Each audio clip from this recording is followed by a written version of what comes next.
सन 1967 के विधानसभा चुनावों में गंजबासौदा सीट पर जीते हीरालाल पिप्पल भारतीय जनसंघ के प्रत्याशी। मध्य प्रदेश में बनी संबित सरकार, 5 वर्ष में मिले 5 मुख्यमंत्री। केंद्र में नेहरू जी के निधन के बाद पहली बार उनके बिना चुनाव लड़ी कांग्रेस और इंदिरा युग की हुई शुरुआत। नमस्कार, मैं Ravindra Jain news cafe network में आपका स्वागत करता हूं। आज बात करेंगे 1967 के विधानसभा चुनावों की।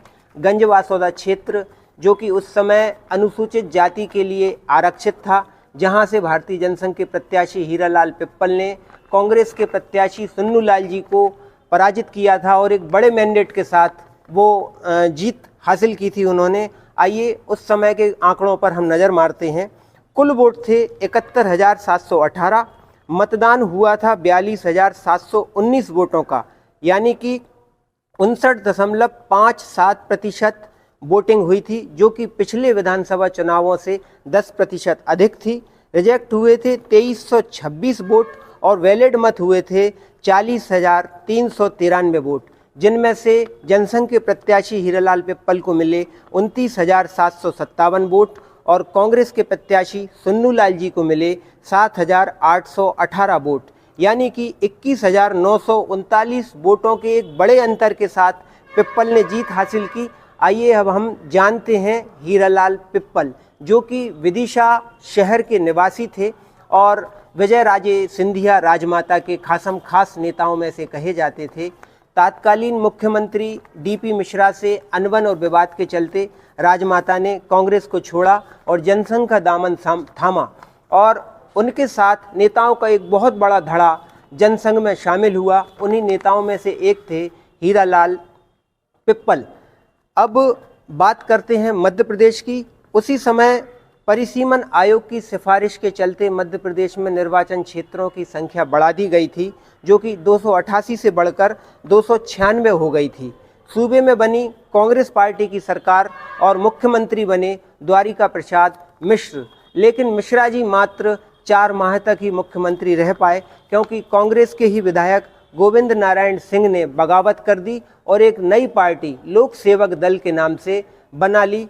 फिर वे संयुक्त विधायक दल गठबंधन के नेता बने और मुख्यमंत्री बने। फिर बनी संबित सरकार, लेकिन अनबन के चलते, खींचतान के चलते मुख्यमंत्री का सिंहासन डोलता रहा, मुख्यमंत्री बदलते रहे।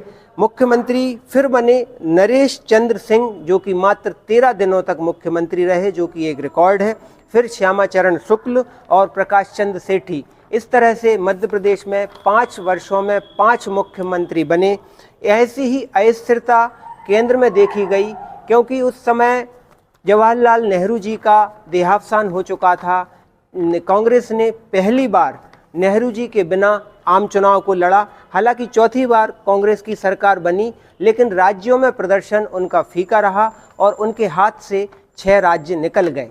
इंदिरा युग की शुरुआत हुई थी, इंदिरा गांधी प्रधानमंत्री बनी थी।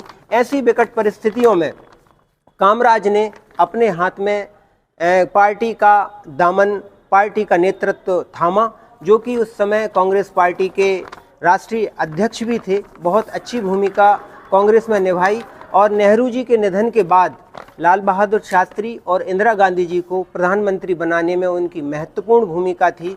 लेकिन फिर भी पार्टी में अंदर खाने खींचतान चलती रही।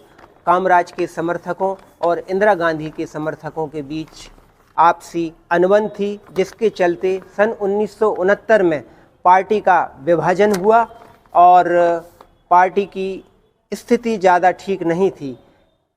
खैर, ये बात तो राष्ट्रीय स्तर की थी। हम अगर गंजबासौदा की बात करें तो वोट प्रतिशत बढ़ रहा था, लेकिन रिजेक्ट मतों की संख्या भी बढ़ रही थी और नई पार्टियां, उनका कद बढ़ रहा था, जो कि एक अच्छे लोकतंत्र की निशानी है। निर्वाचन की और चुनावों की अन्य जानकारियों के लिए देखते रहिए न्यूज़ कैफे नेटवर्क। नमस्कार, जय हिंद, वंदे मातरम।